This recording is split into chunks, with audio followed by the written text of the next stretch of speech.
Mrs. Zeinab from Colors. Mrs. Zeinab? Hello, my name is Zeinab, filling in for Mansour from Colors International. I'm having a team here in the Cairo office. We've been working in Egypt for the last about 10 to 11 years.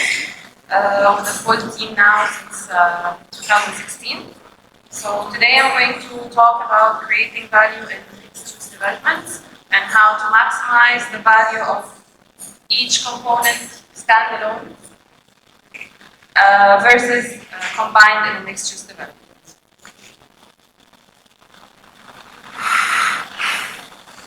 So the agenda today is going to be mixed-use or multi-use. I'm going to explain the difference between the two. Why mixed-use, the advantage of that, some core principles that developers need to take into account when planning mixed-use developments, and then also the constraints for mixed-use development.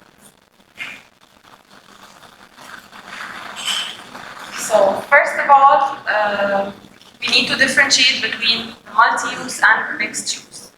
Mixed-use is defined as a development that has at least 3 revenue-generating uses with significant physical and functional integration. So it's not just placing 3 elements into a compound or a development. They need to be interconnected. They need to have some sort of economies of scale and make use and also be connected. Anything that has elements that are fewer than this will fall under the multi-use. So, if you consider a feasibility study for a hospital, and then consider the feasibility study and returns for a school, and then for a residential development, each separately will have very good numbers. However, if you combine them, you're going to have much higher returns, especially if you're listening to the needs of the tenant or the end user / investor.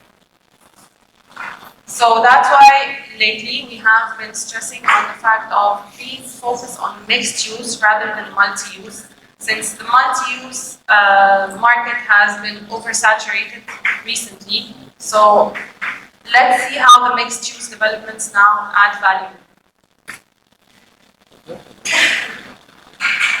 So basically, why bother? You would have minimal exposure to risk stemming from the fact that if you have one single sector development, you have the high risk of that seasonality, any global changes, any economic problems that may arise in that sector. So we encourage you to look at other sectors as well. And of course, they perform better than other single-use developments. Land is definitely more efficiently used, and that leads to a much larger development. Larger developments usually offer higher attractiveness for prospective tenants and better integration of services and economies of scale. And of course, all of that, when you have approached it in the right way, will increase the development value and so also increase the value for returns for the tenants and the investors. So, this is just a very short slide to show you how colliers might add value in that process. So, you have a destination with a traditional performance level. You want to make money, you want to attract the market, but you also need to develop that site properly. What we would then offer would be management and branding to maximize your money returns, creative product development, so you would have a better place in the market and competition, and also the site needs to have vibrant placemaking. So the first core principle for mixed-use development is that return on investment depends on people more than just the property. I think everyone presenting today has been urging developers to listen more now to the Generation X and Generation Y. These are people who are more exposed to the international markets, to international developments, to new ideas. So I think that's the main core principle. You need to listen to people rather than just focus on the property that you're building. So 70% of millennials, which are born between the 1980s and 2000s, decide where to live based on quality of life factors. It's not just what you offer, it's how you offer it and at what quality you offer it.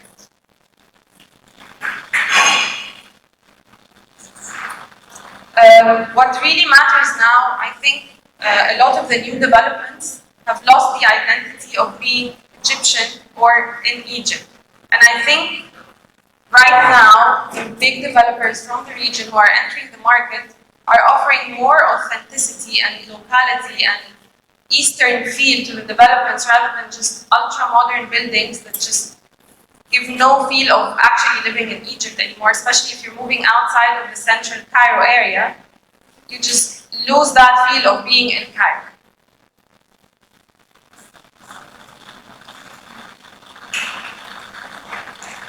So,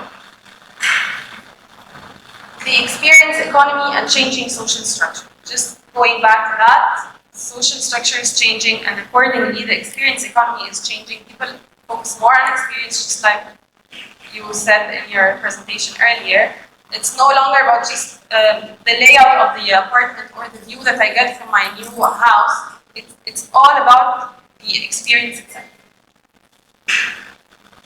So I think we've already discussed these. Consumer-led thinking, planning, and delivery. You need to raise awareness and develop a good reputation, especially recently with all the new entrants into the market. People have lost track of who the real developers are. You definitely need to differentiate, and you need to create developments with a local resonance and authenticity. And of course, at the end of the day, quality does matter, and this is where the real value will come to the tenants or the investors. And then the core principle number 2 is, well, the better the story, the better the price. So this is basic branding strategy. So if you know how to brand your development and brand yourself as a developer, you promise high value and experience. So you need to have a very good vision of what you really want to present to the tenant or the investor. You need to offer the experience and how that adds value compared to any other development on the market. You need to market very well to your target audience. When you're creating a development, you need to know whether this is targeting generation X, generation Y, or the boomers. So that will change the layout of your development. It will change all the facilities you offer on that development, and also all the services that are going to be present at that. Okay, so this slide scared me when I saw it for the first time, but then this is a basic regression calculation. We have been gathering the information for this graph over 15 years now. So this is basically to show you that each line for those basically represents the return for each service that you offer in a mixed-use development. But then the blue line shows you that all of them combined in one development will maximize value with percentages and returns a lot higher than those if they are standalone. So you could have one for a sports club, you have residential, you have nurseries and daycares, schools, retail that are targeted for the tenants of that development. We have been urging developers not to approach retail since it's now slowing down globally but also locally. But then if you're having such a big mixed-use development, there needs to be very targeted and the day-to-day retail that your tenants need in order not to drive longer or to try to reach another development for that specific trip.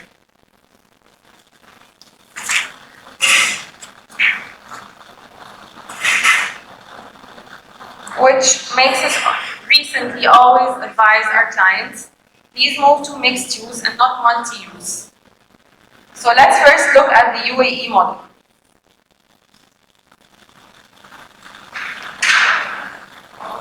So you have your average market price for any residential unit in the market, and then you add the mixed use communities, But then also you have a brand premium per development, which is of course changing.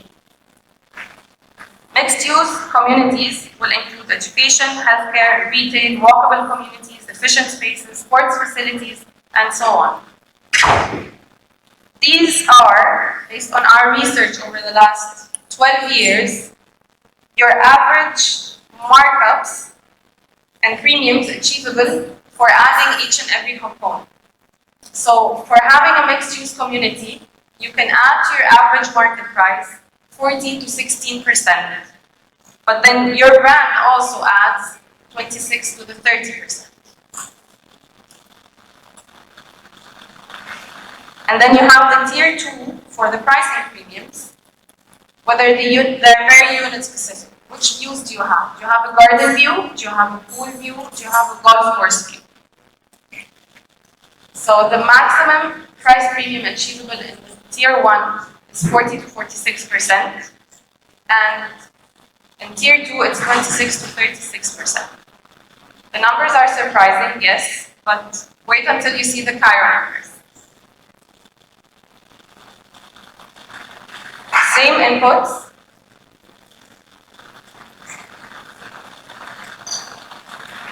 You have for tier 1 up to 75%, and for tier 2 up to 40%. So why are the numbers between the UAE and the Cairo model so different? I think the UAE, of course, we would all agree, is much more developed than we are in that sense. Generation X and Generation Y are more now exposed in Egypt. They have traveled a lot, they have seen the internet, they have started working.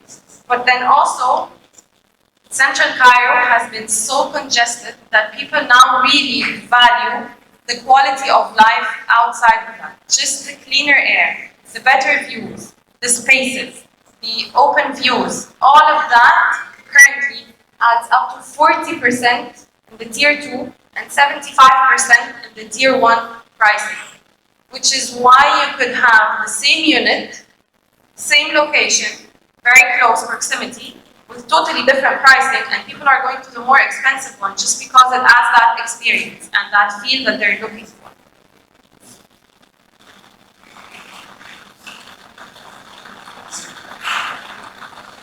So that's just basically summing everything up again that was just discussed. You need to add a vibrant place.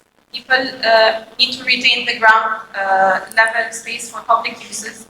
Viable phasing, just to make sure that it's actually economically also feasible and sustainable. But then you also need to make sure in your phasing that your first phase needs to have the attractors that are going to make people want to move. I don't just want my unit delivered, I also want the supermarket to be active, I want a sports club, I want a nursery to take my child to, but then I also want the proper parking spaces. I could be traveling for retail, I could be traveling for entertainment, but then with each development, there will be a very specific demand for a very specific service that will put you apart from everyone else.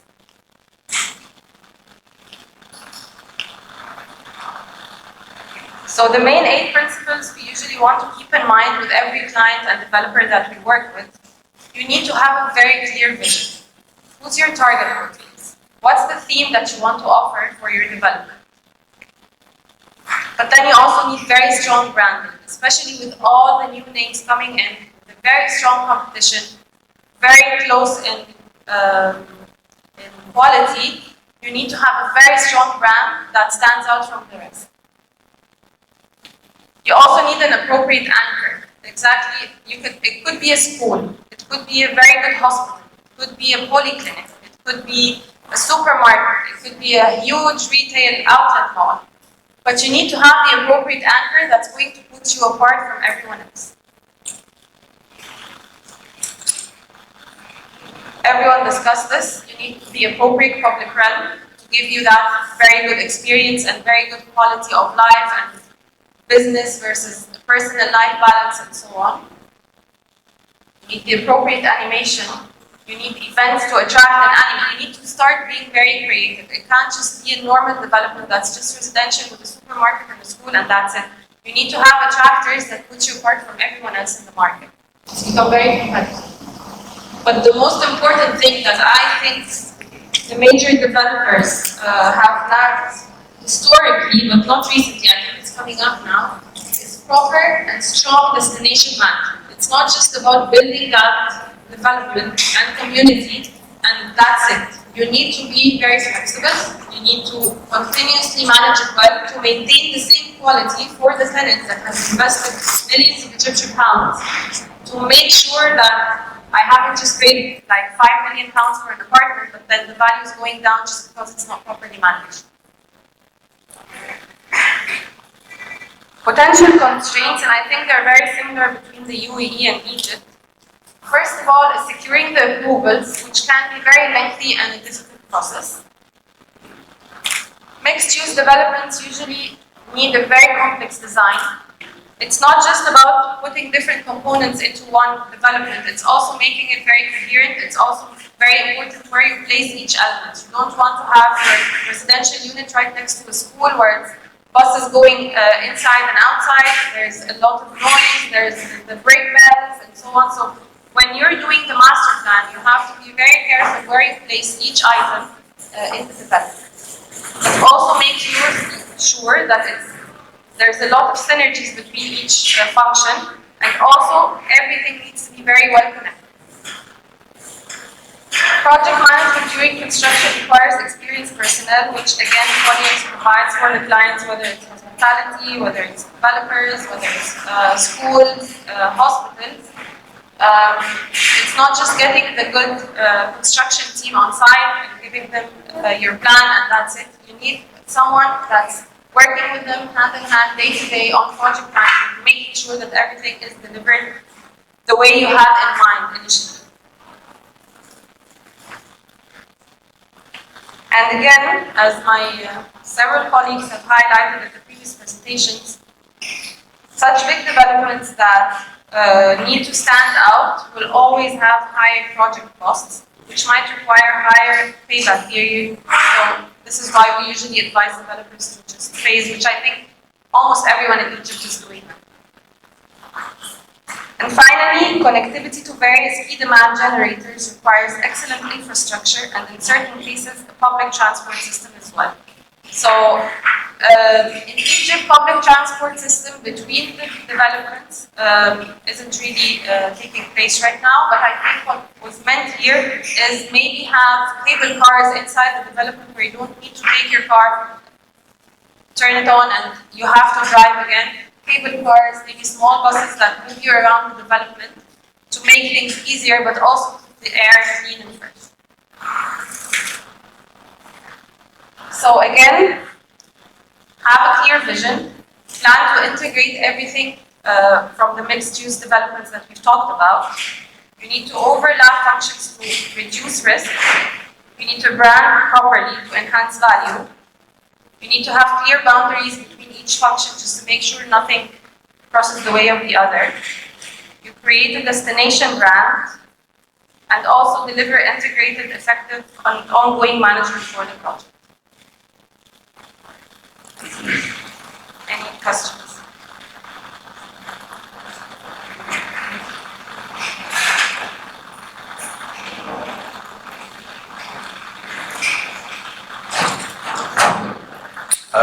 Anyone who has any question?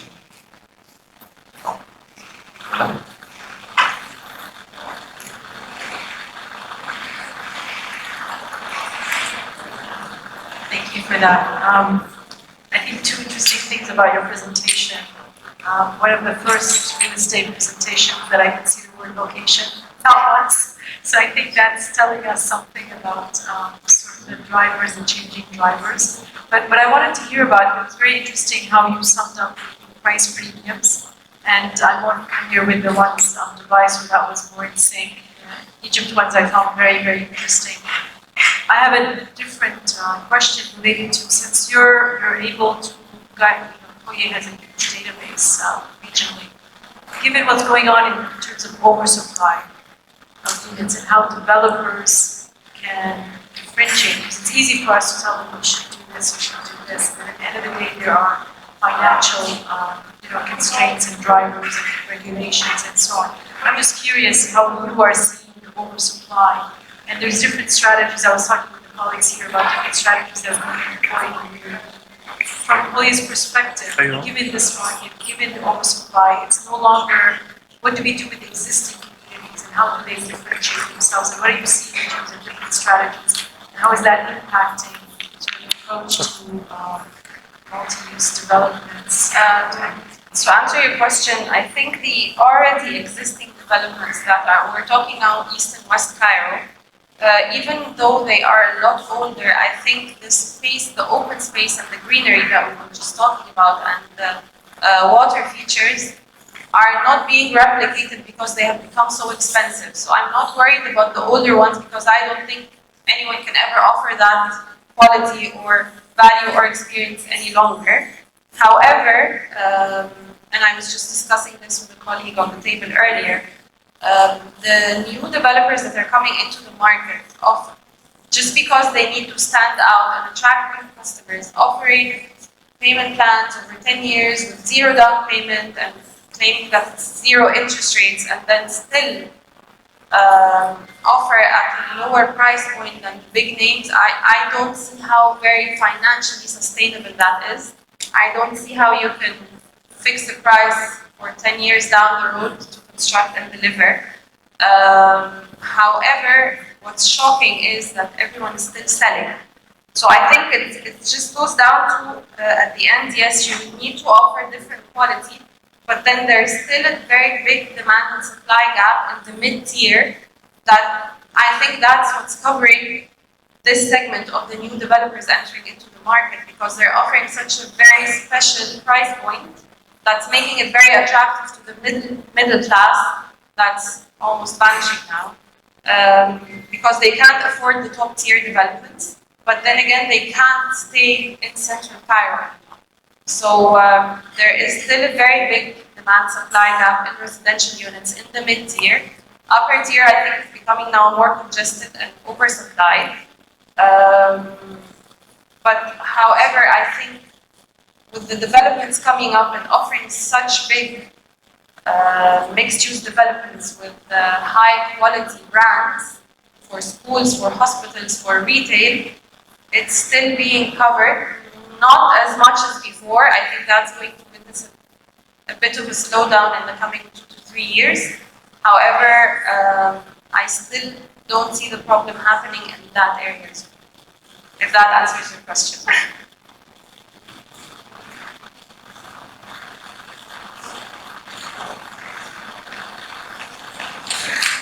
One last question. I know about mixed-use projects. We talk about Egypt. In new communities like Sheikh Zayed, New Cairo, whatever.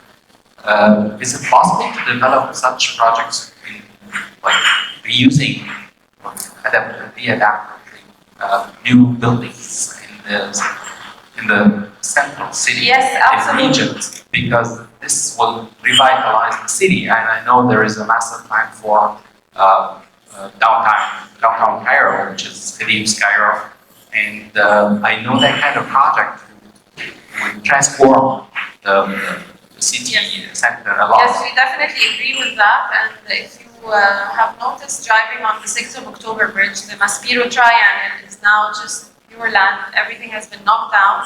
This will be a mixed-use development. High-rise ones, just like in Dubai, with the retail section, with several other components that will contribute to that. Because I believe when all the government buildings now functions move to the new admin capital over the coming 2 years, we're going to have so many empty buildings downtown that should not be knocked down. They just need to be revitalized and then re-offered in a totally different segment. So yes, we fully agree with that. Do you know if the government has any plans for the reuse of their buildings, their governmental buildings? 2 years ago, when I was still with NI Capital, yes, there was a plan to reuse them, but I don't think it ever fell through. I think everyone who has a connection to the government has a good idea to offer. I think they're going to be very, very open to that. I don't believe they can sell them. I don't believe they want to knock them down. I think they're just waiting for the right idea.